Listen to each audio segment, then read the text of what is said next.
안녕하십니까? 텔레마케팅 관리사 자격증 과정의 김민주입니다. 반갑습니다, 여러분. 오늘부터 여러분들과 함께 텔레마케팅 관리사 2차 실기시험을 함께 여러분들과 할 텐데요. 여러분들이 조금 쉽고 빠르게 공부하면서 여러분들의 고득점을 위해서 함께 노력을 해보도록 하겠습니다. 여러분들은 이미 1차 시험에 합격을 하셨거나 혹은 2차 시험도 아마 보셨는데 조금 더 많은 노력이 필요해서 아마 이 수업을 들으시는 분들이 계실 텐데요. 그렇기 때문에 이미 1차 수업은 다 마무리가 됐고 또 게다가 1차 필기는 모두 합격하신 분들이기 때문에 이미 안에 있는 내용은 다 알고 계시리라 생각이 듭니다. 그렇기 때문에 교재에 있는 내용 그리고 1차에서 배웠던 내용을 조금 더 간략하게 그리고 빠르게 게다가 시험에 나오는 부분만 집중적으로 공부를 좀 해보도록 하겠습니다. 저희가 총 5과목으로 나뉘는데요. 물론 1차에 있었던 4과목이 5과목에서 더 추가가 되었나? 이게 아니라 1차 있었던 4가지 과목을 조금 더 나눠놨다고 생각하시면 됩니다. 그래서 오늘 첫 번째 시간에는요, 제 첫 번째 과목 인바운드, 아웃바운드 스크립트에 관련해서 수업을 진행을 해보도록 하겠습니다. 자, 첫 번째 먼저 텔레마케팅에 대해서 나옵니다. 여러분들 너무나 많이 들으셨기 때문에 알고 계실 거예요. 먼저 텔레마케팅이란 무엇이냐? 텔레마케팅 용어는 알고 계시죠? 텔레커뮤니케이션과 마케팅의 합성으로 구성이 되었다. 그래서 여러분들께 만약에 문제에서 그럼 텔레마케팅이 뭐예요? 라고 물어본다면 쓸 수 있어야겠죠. 고객을 직접 대면하지 않고 전화나 팩스 여러 등의 수단을 이용해서 전략적으로 상품과 서비스를 판매, 홍보하는 이런 활동, 기법을 우린 텔레마케팅이라고 한다. 자, 그러면 이런 텔레마케팅을 왜 진행하느냐? 장점이 무엇이냐? 라고 물었을 때 텔레마케팅은 효율적이에요. 어떤 게 효율적인가요? 직접 만나러 가지 않아도 되기 때문에 비용이나 시간이 굉장히 절약된다, 효율적이다 라고 할 수가 있겠죠. 두 번째, 텔레마케팅은 여러 통신수단을 활용한 비대면 커뮤니케이션이다. 물론 아직은 전화가 가장 많이 수단으로 이용이 됩니다. 하지만 최근에는 스마트폰 그리고 인터넷이 보급됨에 따라서 어떤 핸드폰 문자라던가 전화뿐만 아니라 혹은 홈페이지 여러 가지 어플리케이션이라던가 여러 수단을 활용해서 비대면 커뮤니케이션으로 이루어진다. 그렇기 때문에 어떤가요? 굉장히 빠르겠죠? 3번, 텔레마케팅은 쌍방향 커뮤니케이션이다. 그렇기 때문에 내가 하고 싶은 이야기도 할 수 있고요. 그리고 고객도 하고 싶은 이야기 함께 서로 이야기할 수 있어요. 네 번째, 텔레마케팅은 효과 측정이 용이하며 피드백이 빠르다. 그렇죠. 게다가 분석하거나 해석하고 활동하는 것도 굉장히 빠르게 진행이 됩니다. 자, 이렇게 해서 텔레마케팅의 장점 3가지 써라. 그러면 이 중에서 여러분들이 쓰시면 되겠습니다. 자, 세 번째, 일반적으로 그럼 텔레마케팅이 전개될 때 혹은 텔레마케팅 도입을 할 때 어떤 식으로 도입이 되느냐라고 순서를 써라 라고 하면 이 부분, 기획. 자, 텔레마케팅을 어떻게 기획할 것인가 혹은 내가 어떤 목적을 가지고 실행을 할 것인가. 그 다음 실제로 실행을 해보고요. 고객들의 반응, 고객들뿐만 아니라 상담사의 반응도 살펴봐야겠죠? 그리고 기업의 입장에서의 어떠한 반응도 살펴본 이후에 그리고 정확히 측정을 하는 겁니다. 정량적인 부분, 정성적인 부분을 정확하게 측정해서 평가한 이후에 혹시라도 조금 부족한 부분이 있었거나 조금 보완해야 될 부분이 있다면 여기서 수정이 들어가겠죠. 자, 그 다음 이제 우리가 뭘 할 거냐면요, 여러분. 1과목에서 자주 나오는 문제 중에 텔레마케팅 관련 용어들이 있어요. 이 용어들 우리가 자주 나오는 것만 조금 먼저 집중적으로 공부해 보도록 하겠습니다. 자, 첫 번째, 어반던드 콜이라고 있어요. 포기호죠. 통화량이 굉장히 많은 상황인 거예요. 그래서 콜을 수용할 직원이 없을 때 상담을 포기하고 고객은 어떤가요? 전화를 끊죠. 자, 여러분들도 그런 경험이 있을 거예요. 그래서 AC 하면은 포기호를 말하는구나. 그런데 ACR이라고 나오는 경우도 있어요. 뭐예요? 포기호율인 거죠. 정확히 총 몇 콜 정도가 수용이 됐는데 혹은 몇 콜이 인입이 됐는데 그 중에서 끊은 콜은 몇 콜 정도 되는가. 그런 비율 ACR이라고 한다. 그 다음 ACD 이 기능 시험에 많이 나오죠. 자, 상담원에게 균등하게 콜을 분배하는 그런 기능을 가지고 있습니다. 자동호 분배 시스템이라고 하고요. 요즘엔 또 문제가 ACD가 무엇이냐 이렇게 개념을 묻거나 혹은 이런 것을 무엇이라고 하느냐 그런 시스템 이름이 뭐죠? ACD 이렇게 쓸 수도 있지만 최근에는 ACD의 기능 3가지를 써라 이런 식으로 문제도 나와요. 그러면 우리는 쓸 수 있어야 되죠. 그죠? 이것을 정확하게 이해하고 있으면 이 부분도 알 수 있어요. 자, ACD가 뭐라 그랬어요? 대기하고 있는 고객이 있어요. 그리고 게다가 또 지금 전화를 받을 수 있는 직원이 있다라는 거죠. 그러면 대기하고 있는 고객을 상담이 종료된 고객, 그러니까 준비가 된 상담사에게 바로 연결해 준다는 그런 기능도 있어요. 자, 그 다음 두 번째. 우리 균등하게 콜을 분배해 준다 그랬죠? 직원들이 힘들지 않도록 균등하게 분배해 주는 시스템, 이런 기능도 있다. 세 번째, 대량의 콜 처리가 가능하다. 그렇죠. 이렇게 세 가지 기능에 대해서 알고 계셔야 되겠습니다. 자, 그 다음 ARS, 자동 응답 시스템을 말하고요. 24시간 연중 서비스가 제공이 됩니다. 그 다음 콜드콜이라는 게 있죠. 자, 여기서 콜드, 굉장히 춥다란 뜻이에요. 그렇죠? 분위기가 춥다란 뜻이죠. 이전에 한 번도 접촉이 없었던 대상에게 전화를 하는 거고, 그렇게 해서 상품이나 서비스를 판매하는 것, 그런 콜을 우리는 콜드콜이라고 합니다. 인바운드에서는 활용된 일이 없겠죠. 아웃바운드에서 활용됩니다. 자, 그 다음에 얼랑시 공식이 있어요. 자, 이게 뭐냐면요. 고객의 어떠한 서비스 요청을 받았을 때 서비스 창구가 모두 통화 중일 경우가 있죠. 그렇죠? 그럴 때 어때요? 물론 뭐 기다리는 고객 중에서 전화를 끊는 경우도 있죠. 그리고 포기호가 있을 수 있습니다. 그런데 시스템은 이걸 다 기억하고 있어요. 고객이 대기 중이구나. 이때 대기열을 다 기억하는 거예요. 아, 이 사람이 더 오래됐구나. 혹은 이 사람이 지금 가장 최근에 전화했구나. 그래서 순서대로 서비스 콜을 연결해 주는 거죠. 순서대로 진행을 해주는 거다. 얼랑시 공식이다. 자, 그래서 보통 얼랑시의 법칙이 뭐냐, 혹은 그 공식의 의미를 묻는 것보다는 우리가 그러면 이 얼랑시 공식을 통해서, 이 시스템을 통해서 상담원 수를 구하기 위한 변수 뭐가 있니? 라고 물어봐요. 그러면 평균 통화 시간, 그리고 평균 마무리 시간, 그리고 예상 인입 콜수, 목표 서비스 레벨, 이것들이 포함이 된다 라고 알아두셔야겠습니다. 자, 그 다음 우리 헷갈리는 거 있죠? 비슷해요, 이름이. 리스트 클리닝과 리스트 스크리닝이 있습니다. 리스트 클리닝은요, 수집한 고객의 어떤 리스트들이 굉장히 많아요. 그런데 그 중에서 최신성이 떨어지는 것들, 너무 예전의 자료거나 그런 경우죠. 너무 예전의 자료이거나 변경된 부분이 많을 경우 수정하고 보완하는 작업을 우리는 리스트 클리닝이라고 한다. 그리고 리스트 스크리닝은요, 목적에 맞는 잠재 고객 혹은 우량 고객을 선정하는 작업을 말해요. 리스트 클리닝이죠. 그 다음 WFMS, 바로 효율적인 업무를 위해서 지원 시스템을 해주는데요. 보통 그래서 콜 수요 예측을 해준다던가, 그래서 뭐 몇 시부터 몇 시까지는 콜이 가장 많이 오니까 이때는 휴식을 취하지 않는다라던가, 혹은 우리가 월요일부터 금요일까지 있을 때 예를 들어서 월요일이 가장 콜이 많아. 그럼 월요일에는 휴식을 좀 줄이는 게 좋겠어. 혹은 월요일은 대부분 휴가를 가지 않는 것이 좋겠다. 이런 것들 콜 예측해주고 인력 계획을 기반으로 체계적인 업무 배분이 가능하도록 도와주는 시스템을 우리는 WFMS라고 합니다. 보통 이제 각 콜센터에는 이런 부서가 있죠. 자, 그다음에 IVR 볼까요? IVR. 여러분들이 아마 직접 많이 경험해 보셨을 거예요. 콜이 인입됐을 때, 기업의 입장에서는 콜이 인입되었을 때 자동으로 응답하고 서비스가 시작되고 있다. 그래서 고객 식별을 위한 정보를 입력해라. 이러한 기능을 하는 거죠. 여러분들 어떠한 카드사에 전화하거나 은행에 전화했을 때 어때요? 상담사와 바로 연결되는 경우도 있지만 그 전에 뭐 여러분이 맞으십니까? 혹은 여러분들의 등록된 핸드폰 번호로 전화를 했다면 등록된 핸드폰 번호에 어떤 고객이 맞는지, 맞으면 1번 아니면 2번 누르라고 하죠. 그 다음에 혹은 여러분들의 주민번호를 눌러주세요. 그래서 고객 정보를 확인하겠다라고 얘기를 해요. 그렇죠? 고객 정보 눌러요. 나는 아직 상담사랑 연결되지 않았지만 이미 서비스가 시작되었다는 것을 알 수 있어요. 이런 기능을 우리는 IVR이라고 한다. 그러면 IVR이 제공한 리포트 세 가지는 무엇이냐? 이렇게 또 문제가 나오죠. IVR이 제공하는 리포트 세 가지만 써라. 이런 경우가 있어요.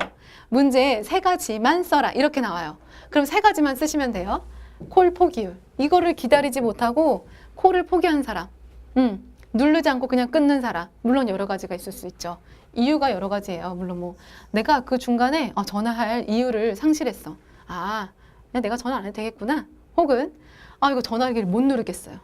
연세가 많으시거나 그런 경우도 있고요. 혹은 귀찮아. 그냥 끊는 경우도 있겠죠. 이런 콜 포기율도 알 수 있어요.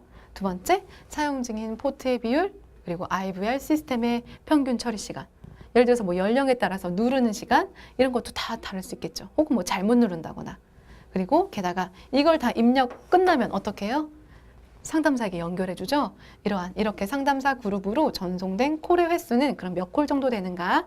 이런 것도 확인할 수 있다라는 거죠.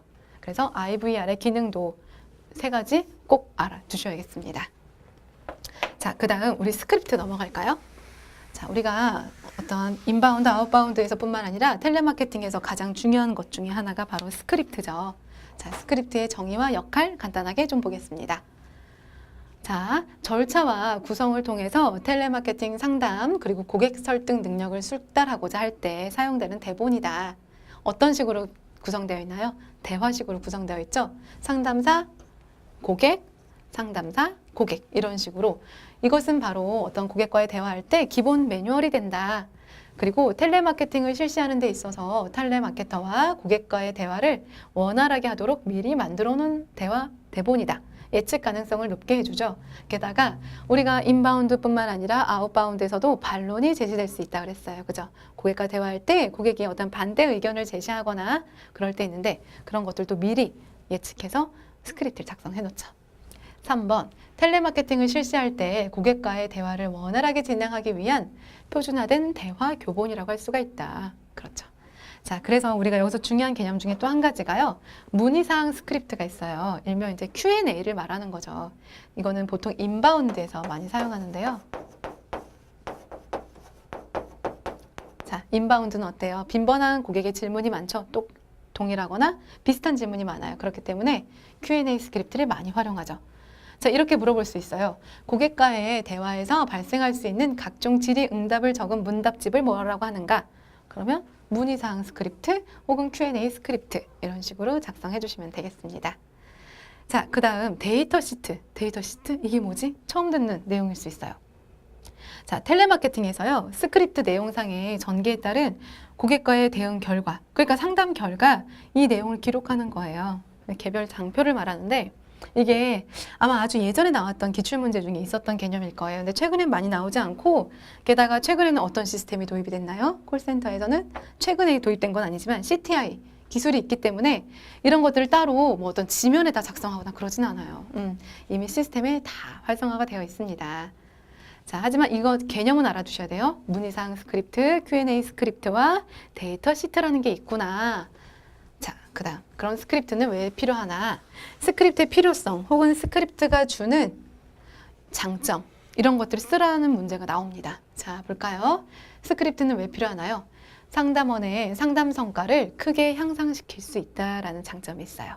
게다가 상황별 꼼꼼한 스크립트는 예기치 못한 고객의 반응에 침착하고 여유 있게 상담을 진행할 수 있다. 고객이 갑자기 내가 모르는 것에 대해서 물었어요. 혹은 처음 받아보는 질문을 받았을 때 어떨까요? 굉장히 당황스러울 수 있죠. 하지만 이미 스크립트에 작성이 되어 있다면 바로 찾아서 그대로 안내를 해주시면 되겠죠. 3번, 고객은 표준화된 정보 그리고 통일된 서비스를 제공받을 수 있어서 좋죠. 서비스를 표준화할 수 있다는 거예요. 4번, 전화의 목적을 분명히 하고 중도 거부를 방지하며 일관성 있는 상담이 가능하다. 이것은 아웃바운드에 해당이 되겠죠? 내가 전화를 건 목적이 있을 거예요. 뭐 어떤 조사라던가 판매를 하기 위해서 정확히 스크립트를 작성해 놓고 중도 거부, 보통 아웃바운드 같은 경우는 고객이 중간에 끊을 일이 많기 때문에 스크립트를 잘 체계화해서 작성을 해 놓는 거죠. 게다가 스크립트가 있으면 어때요? 무언가를 찾는 시간, 내가 말할 시간, 찾는 시간, 고객의 욕구를 탐색하는 시간 많이 걸릴 수 있는데 스크립트가 있으면 미리 시간 관리라던가 생산 관리에 도움을 준다라는 겁니다. 그래서 우리가 스크립트를 작성할 때 지켜야 할 5가지 원칙이 있어요. 굉장히 중요하죠. 첫 번째, 이해하기 쉬워야 된다. 자, 스크립트는 누구 기준으로 쓰이나요? 물론 상담사가 활용하는 거지만 고객 입장에서 쓰여요. 고객이 이해하기 쉬워야 되죠. 뿐만 아니라 상담사도 이해하기 쉬워야 돼요. 내가 이거를 읽고 있는데 스크립트를 읽고 있는데 나도 스스로 이해를 못하겠어. 그런 전문적인 상담이거나 혹은 효율적으로 의사소통이 될 수 없죠. 그래서 이해하기 쉬워야 됩니다. 2번째, 간단 명료해야 돼요. 특히 우리가 전화로 하는 활동에서는 어때요? 시간이 정해져 있어요. 어느 정도 제한이 되어 있기 때문에 항상 간단 명료해야 된다. 3번째, 설득력이 있어야 된다. 물론 아웃바운드에서 설득력을 갖춰서 어떤 상품이나 서비스를 판매할 때도 설득력이 갖춰져 있어야 하지만 인바운드도 마찬가지죠. 어떤 불만이 있을 때 이걸 해결하는 과정에서 내가 고객을 어떻게 설득할 것이냐 이것들을 어떻게 해요? 스크립트에 미리 작성해 놓는다는 거죠. 4번, 대화가 자연스러워야 된다. 그럼요. 우리가 스크립트를 대화체로 구성하는 이유가 있죠. 자, 그 다음 고객 위주로 만들어져야 된다. 맞습니다. 자, 그래서 혹시 스크립트를 작성할 때 지켜야 할 원칙 5가지를 써라. 그럼 이렇게 5가지 쓰시면 되겠습니다. 자, 그래서 우리가 스크립트는 인바운드와 아웃바운드 상담 특징이 있기 때문에 스크립트를 쓸 때도 각각 어느 정도 좀 특징을 살려야 된다. 그래서 인바운드 스크립트 같은 경우는 어떠한 상품이나 상품의 판매나 혹은 주문으로 결부시켜 나갈 수 있도록 어떤 마케팅 그런 목적으로 조금 비교적 쉽게 할 수 있는 스크립트를 쓰는 것도 도움이 되고요. 두 번째, 기업의 이미지 향상 그리고 고객 만족 향상에 크게 공헌할 수 있어야 된다. 세 번째, 인바운드 스크립트는 주어진 상황을 잘 반영해야 된다. 굉장히 중요하죠? 5번째, 그러면 아웃바운드 스크립트는 어떻게 작성이 되어야 할까요? 첫 번째, 비교적 짧은 시간 내에 고객에게 정보를 제공하고 설득해야 하기 때문에 문장이 짧고 간결해야 된다. 두 번째, 고객에게 전화한 목적과 소개하는 상품 그리고 서비스에 대한 명확한 정보 그리고 이점이 스크립트에 꼭 작성이 되어 있어야 합니다. 3번, 스크립트에 작성된 표현 외에도 상황에 따라서 수정해야 된다. 그럼요. 이거는 인바운드에서도 마찬가지입니다. 4번, 고객 반론이 있을 수 있으므로 반론 극복을 위한 내용도 미리 작성해 놓아야 우리가 당황하지 않고 매끄러운 상담을 끝까지 이어갈 수 있다. 맞죠? 자, 여기까지 해서 우리가 스크립트에 대해서 했다면 한 번만 더 짚어볼 내용이 있어요. 인바운드 텔레마케팅과 아웃바운드 텔레마케팅입니다. 각 텔레마케팅에 대해서 어떤 식으로 문제가 좀 많이 출제가 되나 좀 볼게요. 자, 1번 인바운드 텔레마케팅의 특성을 먼저 볼게요. 첫 번째, 고객이 전화를 하죠. 그렇기 때문에 고객 주도형 텔레마케팅의 형태다라고 할 수가 있고요. 두 번째, 문의사항 스크립트를 주로 활용한다. 일반 스크립트보다 빈번한 질문에 대한 Q&A 스크립트를 활용한다라는 거죠. 세 번째, 어떤 신규 고객 창출보다는 보통 인바운드는 우리 상품이나 서비스를 이용하고 있거나 혹은 이미 관심이 많은 고객들이 전화를 하는 거기 때문에 이런 고객과 지속적인 관계를 추구한다라는 거죠. 두 번째, 그러면 인바운드 텔레마케팅 상담 7단계를 써라. 혹은 인바운드 텔레마케팅 상담 6단계를 써라. 혹은 5단계를 써라. 이런 식으로도 문제가 나와요, 여러분. 그럼 써야겠죠. 그래서 여러분들 이거는 사실 뭐라고 해야 될까요? 어떤 추천해 드리는 그런 답일 뿐이고요. 이게 딱 이것만 정답이고 뭐 다른 용어로 바꾸거나 하면 정답이 아니다. 라고 할 수 없어요. 게다가 채점자의 기준에 따라서 조금 달라질 수 있다는 부분은 여러분은 꼭 참고해 주셔야 됩니다.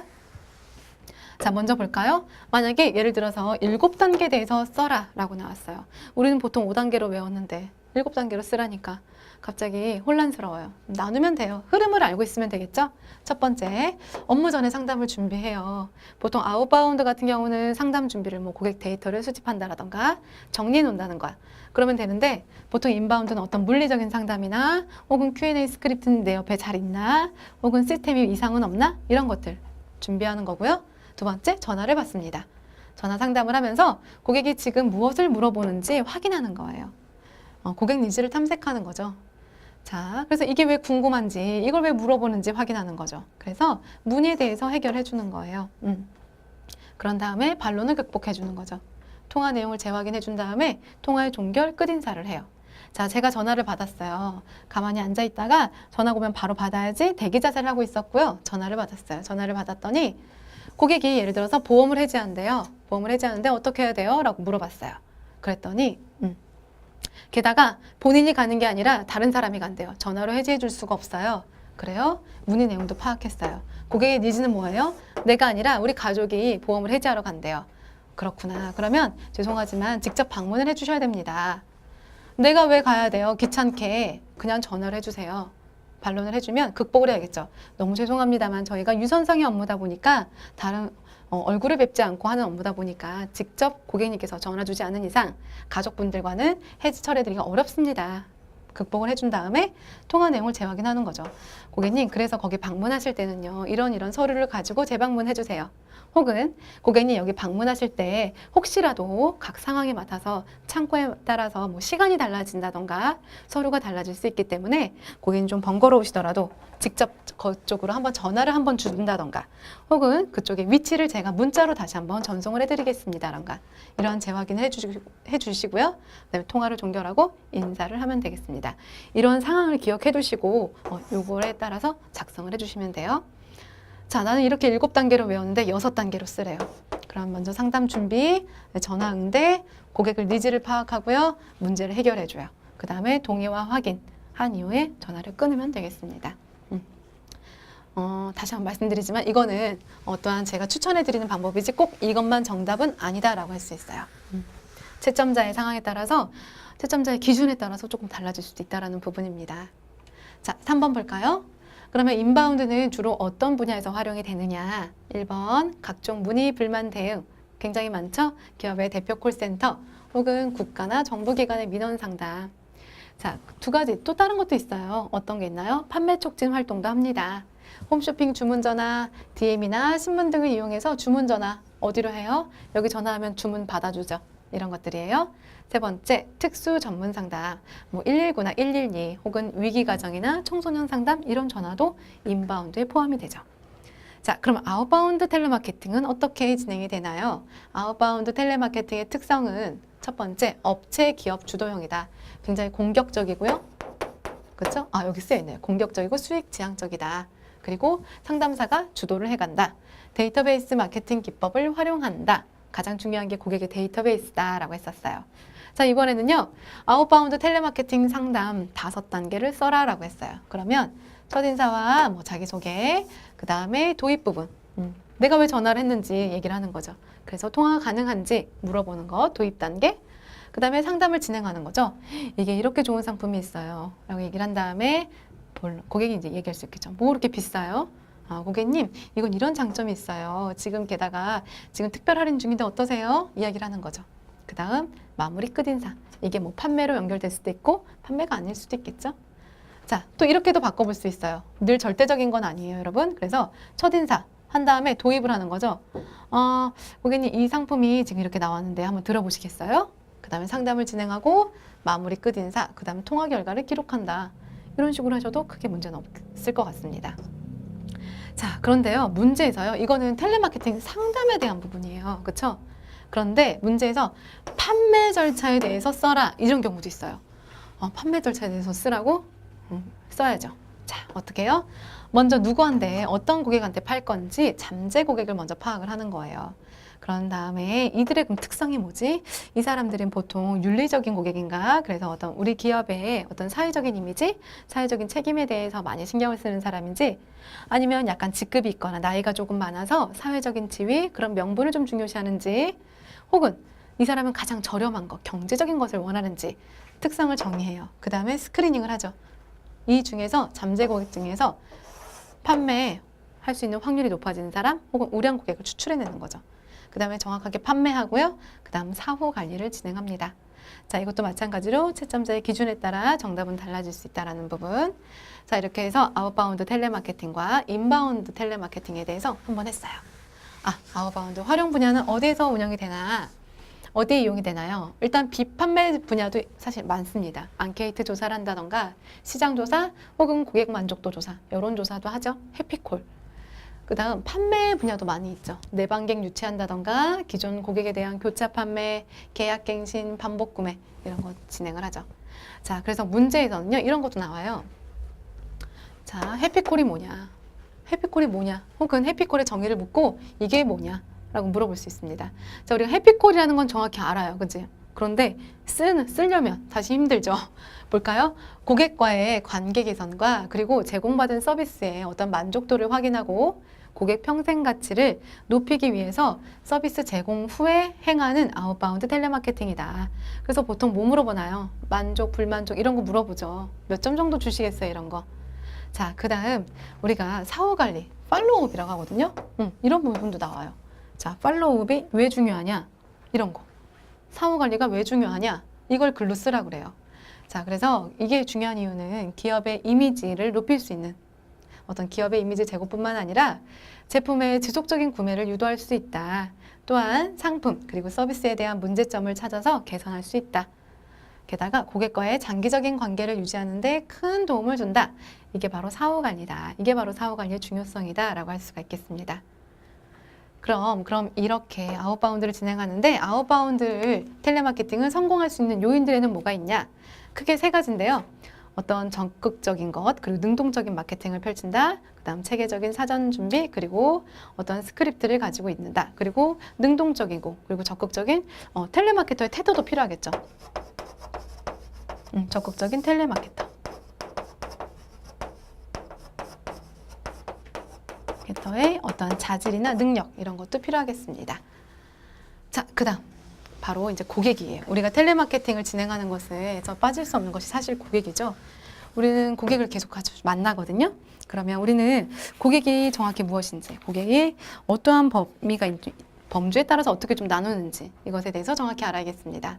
먼저 고객이라는 것은 기업의 상품, 서비스를 제공받는 사람들을 말하고 지불하는지 안 하는지 여부는 상관이 없다.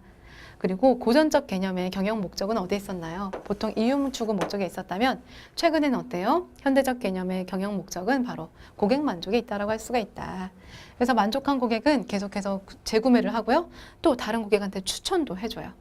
이런 고객의 확대, 재생산이 된다. 그래서 참여 관점에 따라서 고객을 분류해요. 먼저 직접 고객도 있죠? 1차적인 고객이라고 할 수가 있습니다. 우리가 일반 부르는 소비자를 말해요. 그래서 구매자를 말하는 거죠. 기업이나 제공자로부터 제품, 서비스를 직접 구입하는 사람, 그리고 간접 고객도 있어요. 뭐 최종 소비자 혹은 2차 소비자가 될 수 있고요. 그 다음 내부 고객, 회사의 직원, 가족, 주주, 내부 고객이라고 할 수가 있습니다. 공급자 집단도 있고요. 그리고 어때요? 의사결정 고객이 있어요. 직접 돈을 지불하거나 구입하는 사람은 아니지만 직접 어떤 고객에게 그런 선택에 영향을 주는 그런 개인이나 집단을 말하죠. 그리고 의견 선도 고객 누군가요? 제품이나 서비스를 직접 구매하기보다 제품의 품질, 평판, 심사, 모니터링 하는 사람들이에요. 그런 집단을 이야기하기도 합니다. 소비자 보호단체나 기자, 전문가 등이 포함이 되고요. 경쟁자도 사실 고객에 포함이 돼요. 어떤 전략이나 고객관리 등의 중요한 인식을 심어주죠.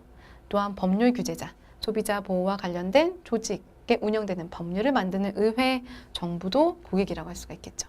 자, 그 다음 문제가 많이 나오는 부분은 바로 한계 고객과 단골, 옹호, 가망 고객이에요. 한계 고객은 이거예요. 그래서 어떠한 기업의 어떤 마케팅을 활동하는데 혹은 매출을 높이는데 방해가 되는 고객이다. 그래서 고객을 확보하는데 소요되는 비용이 혹은 이러한 비용이 판매, 제공해서 얻을 수 있는 제공, 그런 수익보다 훨씬 많이 들어가는 비용이 고객이에요. 그럴 바엔 판매 안 하는 게 나을 수도 있다라는 고객인 거죠. 자, 이게 바로 한계 고객이다. 그다음 체리피커. 실질적으로 기업의 상품이나 서비스는 구입하지도 않아요. 그런데 자신의 실속만 쏙 차리려고 하는 고객, 체리피커다. 자, 단골 고객. 단골 고객은요, 물론 자주 이용은 해요. 단골이죠. 지속적으로 구매를 해주는데 문제는 뭐예요? 충성도는 없어요. 타인한테 추천해주진 않아요. 자, 그리고 옹호 고객은요, 이 단골 고객의 한 종류인 거죠, 어떻게 보면. 그래서 이 고객은 단골 고객인데 충성도도 있고요. 지속적으로 계속 구입도 해주고요. 뭐예요? 다른 사람한테 좋다고 추천도 해줘요. 자, 그럼 가망 고객은 뭐냐? 자, 가망 고객은요, 자사 제품이나 서비스를 알고는 있어요. 그런데 아직 한 번도 구매를 하지는 않은 사람이에요. 그래서 마케팅이나 어떤 접촉 활동을 할 때 고객 확보가 가능할 수도 있구나. 그렇게 예상되는 사람, 가망 고객이라고 할 수 있습니다. 또한 잠재 고객도 있어요. 잠재 고객은 바로 아직 첫 구매는 하지 않았지만 상품 구매 가능성이 높은 고객, 그리고 신규 고객도 있죠. 최초로 한번 구입한 고객.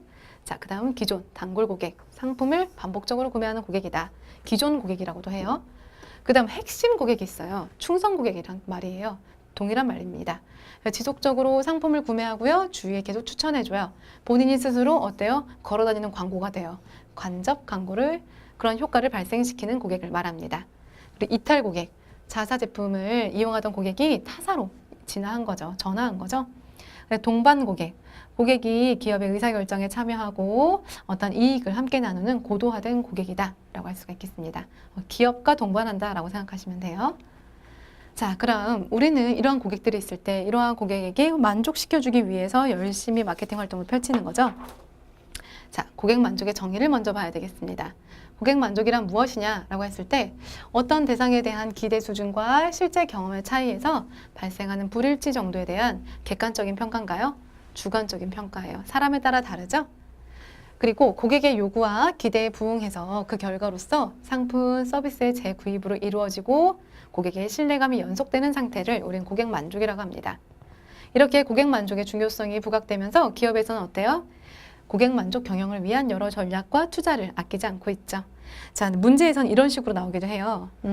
판매원은 물건을 파는 것이 아니라 혜택, 베네피트를 파는 것이다. 이건 무엇을 의미하냐?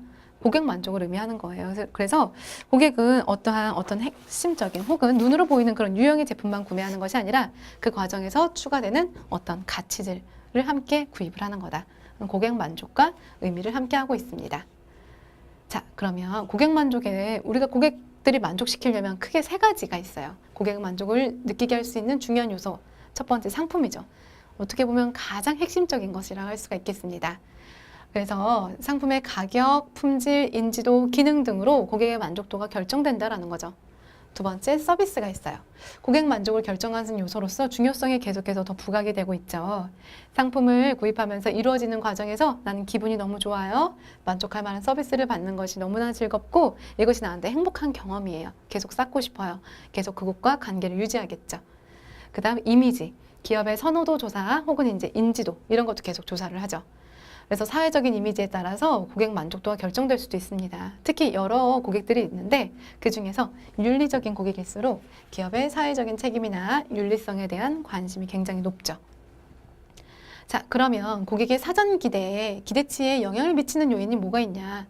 고객이 이렇게 고객 만족을 하려면 기대치하고 실제와의 그 차이를 알아야 되는데 이 기대치를 누가 높게 해주느냐, 누가 만들어주느냐? 내부적인 요인이 있고요, 외부적인 요인도 있습니다.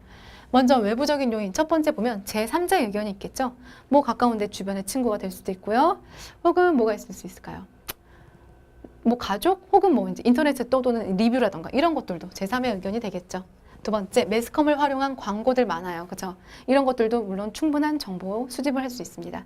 하지만 신뢰도가 높다고 할 수는 없죠. 왜요? 이건 누가 하나요? 광고. 기업에서 하니까요. 그렇죠? 다 믿을 수는 없다라고 생각하잖아요. 여러분들도요. 자, 세 번째, 본인의 기존 경험. 이거는 약간 내적인 그런 정보를 탐색하는 거죠. 내가 옛날에 구매했을 때 어땠나? 이런 것들을 확인하는 거예요.